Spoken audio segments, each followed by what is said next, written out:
Halo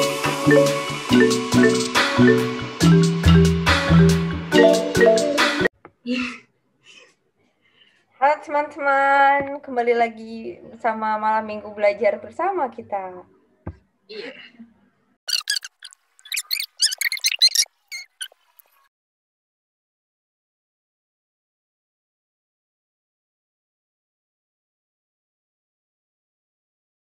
Jadi ini di film startup kemarin tuh si ayahnya Sodalmi, peran utamanya, Mr. Seo itu ngalamin kecelakaan gitu pas mau berangkat kerja. Terus dia tuh tampak berdarah gitu di kiri kepalanya. Nah terus dia tuh sebenarnya ditawarin ke rumah sakit cuma nolak. Tapi pas sampai di kantor dia epistaksis gitu loh sama tremor tangan kanan.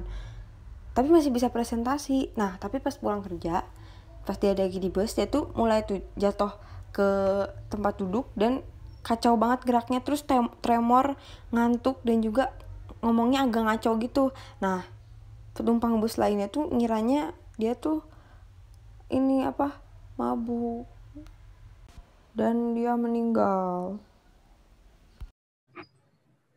Sebenarnya aku udah cari sih, tapi kata aku itu epidural hematoma. Kenapa nggak subdural gitu atau subarachnoid? Oh, mau saingan? Intracerebral bisa aja. Epidural. Nih ya, gini ya nih. Share screen dulu aku. Oke. Nih kan. Terus dia tuh kan kejeduk di daerah sini kan, frontotemporal. Terus di situ tuh ada arteri meningia media. Jadi kan arteri meningia media itu di ospek trosus dia tuh bercabang. Jadi ada yang pars frontalis sama pars parietalis. Nah, itu tuh rentan banget gak sih? Kan dia tuh kejedukin di situ tuh gitu banget kan. Terus dia tuh ini lagi punya lucid interval. Jadi kayak dia tuh pas cuman kayak blackout bentar terus kayak bangun lagi. Terus bisa beraktivitas dulu lumayan lama. Baru deh meninggal. Iya sih. Bisa sih. Tapi tuh misalkan subdural nih. Kalau subdural apa sih yang itu yang ruptur gitu arterinya? Vena ya kalau subdural? Lebih ke vena. Iya, kalau yang subdural tuh kan bridging veins-nya. Nah, aku juga nemu fakta menarik ya bahwa kalau misalkan subdural hematoma itu biasanya terjadi di ini umur 60 tahun ke atas lah. Soalnya kalau pas udah umur yang lanjut itu kan otak tuh agak lumayan atrofi gitu kan. Nah, si vena-vena di situ tuh dari mulai itu duramater ke arachnoid itu udah mulai agak renggang gitu loh. Jadi ngasih space. Jadi makanya kalau misalkan ada ruptur fasa, lalu pendarahan di situ itu bisa fatal karena ya emang kayak spasiumnya udah mulai kebentuk gitu kalau udah tua. Karena udah rapuh gitu. Nah, terus kan ayahnya Dalmi itu masih muda lah ya itu. Iya, palingan 30-40. Ya kan? Udah kayak gitu di subdural kayak gak mungkin gitu kalau misalkan dia di subdural. Karena gini nih ibaratnya nih ya. Kalau subdural itu pasti jangka ininya kejadian parahnya itu pasti lumayan agak lama nggak sih? Bisa sih mungkin. Kayak aku coba aku ini ya. Nih, udah aku isi nih, lihat. Ini tuh anggap aja ya lamina Oscalvaria kan lamina endosteal. Jadi kan si duramater itu ada dua kan, lamina endosteal sama lamina meningeal. Meningeal yang ke arah itu. Kalau yang endosteal tuh yang ke schoolnya ke Oscalvaria. Tapi kan, nah mereka tuh sebenarnya bisa kepisah, tapi cuma di area-area tertentu. Nah, tapi kalau misalkan ini kalau subdural, epidural. Kalau epidural itu kan di atasnya dural, berarti dia langsung ke Oscalvaria-nya. Nih, kayak gini nih. kenapa dia punya lucid interval itu kayak karena si Duramater sama Oscalvaria itu rekat banget gitu, nggak boleh ada spasium bahkan di situ tuh harusnya. Iya. Ya kan? Jadi kalau misalkan ada ruptur arteri, meskipun itu arteri kan arteri punya pressure kan, apa langsung keluar gitu kan, keluar. Hancur gitu ya. Iya kan? Iya benar. Bilang gitu. Arteri, meskipun arteri pecah, dia tuh punya waktu buat ngisi ruangan tuh karena kan ruangannya nggak kebentuk dan juga kan erat banget kan apa tuh si Duramater sama Scalvaria. Jadi kalau misalkan mau itu harus diisi dulu kayak gini nih, contohnya nih, kan diisi dulu. Tuh kan diisi. Makin lama tuh kan semakin ngebentuk bulat gitu kan. Nah, bulat gini tuh yang nampakin kalau di radiologi tuh kayak apa sih? Reconvex. Kayak lens gitu ya. Ini kan gitu kalau baca sih kayak pear shape gitu loh. Kalau misalkan si apa sih kalau subdural itu crescent shape karena ya emang udah renggang gitu. Udah renggang jadi nggak perlu harus ada apa hematoma numpuk dulu baru bisa semakin membesar buat nyopot-nyopotin Duramater ke schoolnya. Udah. Ini udah berapa menit gitu ya? Terus misalkan nih hubungannya tuh sama apa ya? Sama kesadaran dia itu tuh gimana sih? Nah, kalau kata aku sih itu karena kan tadi itu butuh waktu buat ngisi apa spasium epidural yang sebenarnya nggak ada. Jadi kan kalau pas udah numpuk kayak gini nih, udah banyak kayak gini, hematoma kan jadinya. Nah, dia tuh mendesak ke otaknya. Makanya otaknya mulai ada gejala-gejala yang apa defisit itu kan. Neurologis. Bisa sih. Berarti apa ya gejala-gejala itu karena hematoma itu nekan parenkim otaknya gitu ya. Lagi bahas apaan nih? Tadi tuh kita ngebatin. Apa Beb? Itu epidural sama subdural dan pendarahan-pendarahan lain gitu di otak. Tapi kita tuh nice banget ya malam minggu. Kita tuh error di intracerebral hemorrhage gitu. Kayak hemorrhage kayak gimana sih? Ya udahlah balik dulu aja lah ke ini vaskularisasi di parenkima otak gimana sih? Coba aku jelasin ya.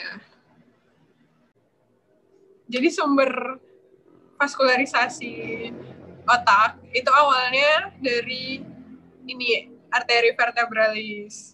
Ya kita tahu lah dari namanya kan arteri vertebralis, jalannya di dekat vertebra gitu, naik ke atas, terus masuk ke foramen magnum, terus akhirnya nyatu tuh jadi arteri basilaris, terus jadi kayak bercabang gitu, jadi posterior cerebral artery, terus sebelumnya juga ada cabang-cabang kecilnya arteri pontin, terus sebelumnya lagi juga ada superior cerebral artery. Nah ini kan kayak pusing gitu kan ya ngelihatnya.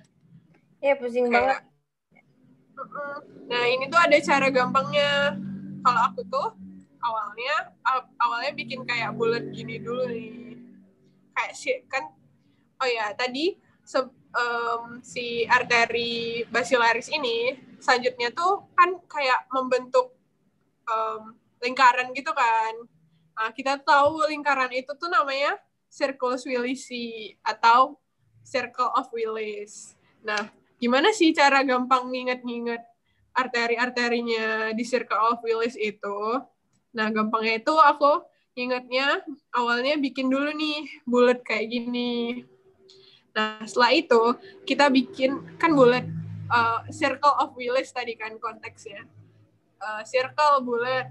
Selanjutnya kita kasih nih huruf Willis gitu di sekitar lingkaran-lingkaran ini. Kayak W yang ini. Kelihatan nggak? W. Terus ini I. Terus L. Terus I lagi. Terus S di bawah.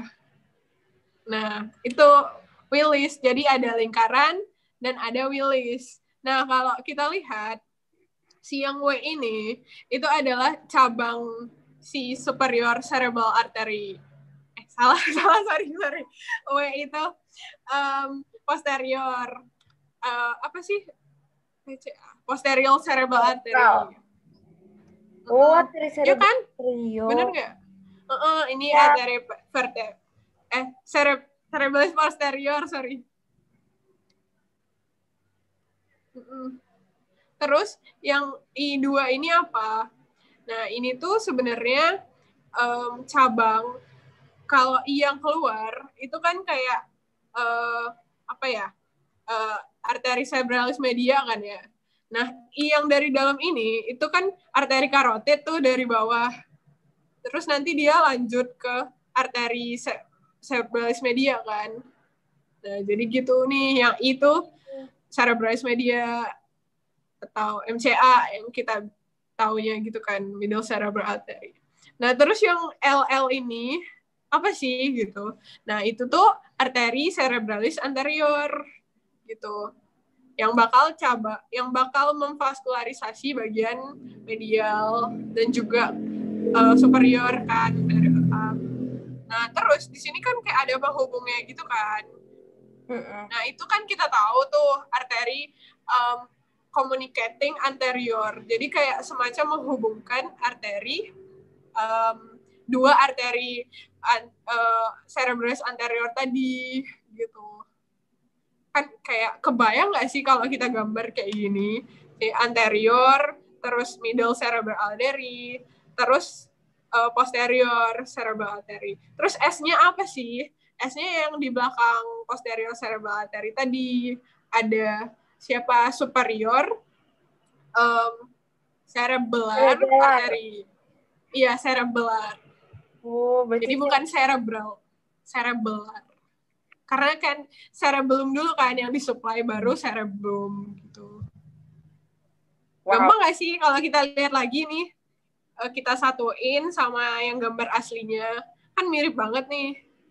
Nah, ini yang tadi aku bilang posterior cerebral artery. Kita bikin circle-nya, terus di sini ada middle cerebral, anterior, depannya ada communicating artery gitu. Iya, juga lupa yang posterior communicating artery.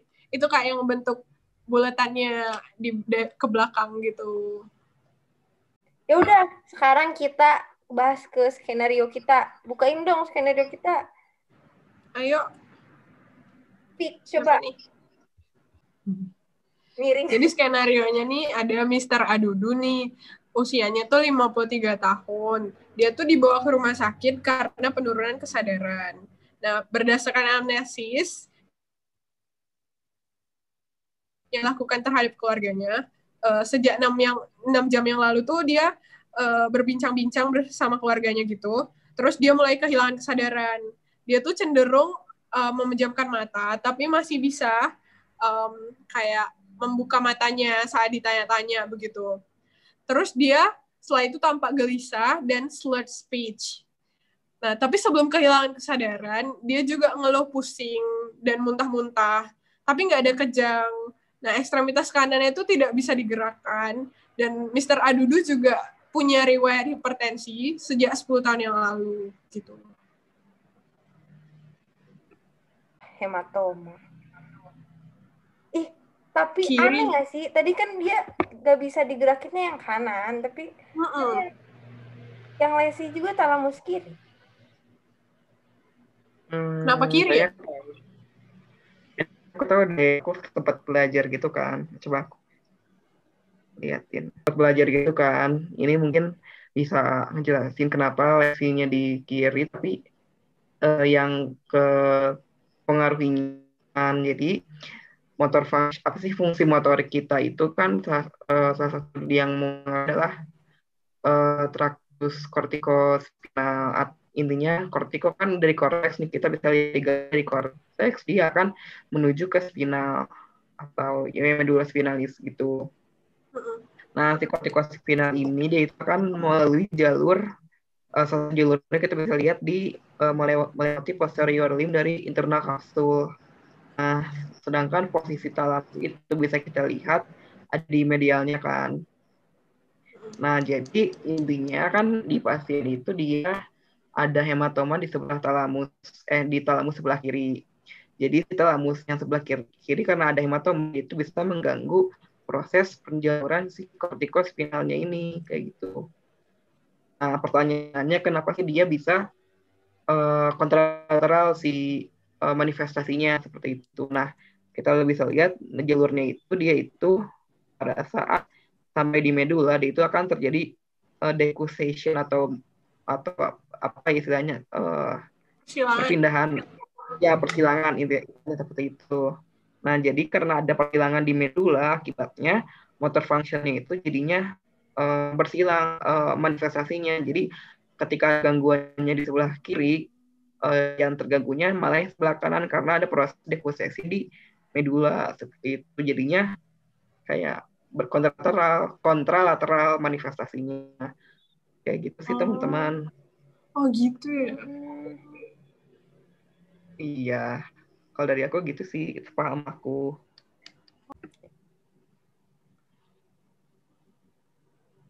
Tadi itu kan udah dari lesi di kiri, impairmentnya yang kanan. Hemiparesis berarti ya. Nah, tapi ini tuh kan dia ada hematoma di left thalamusnya nih, thalamus sinistra. Itu emang dia dari arteri mana gitu? Seingatku sih dari kayaknya ya arteri cerebri posterior nggak sih? Kalau dipikir-pikir juga. Iya, seingat aku juga di arteri cerebral posterior. Oh. Nah, Kenapa? Iya. Kenapa sih dia hematoma? Maksudnya dia kan arterinya kan pecah atau rupture gitu kan. Kenapa dia jadinya hematoma? Kenapa dia nggak hemorrhage aja gitu? Nah, jadi yang di talamus itu dia itu vaskularisasinya itu sama percabangannya si arteri posterior cerebral itu. Jadi intinya yang mempervaskularisasinya itu bukan arteri yang besarnya. Jadi dia bisa sembuh sendirinya gitu. Jadi nggak terus-terusan hemorrhage kayak gitu, nggak terus-terusan perdarahan. Makanya dia jadinya hematoma gitu. Oh. Nah, bukan di circle-nya itu ya kan? Di arteri kecilnya gitu ya? Iya, arteri kecilnya. Udah malam nih. Iya nih.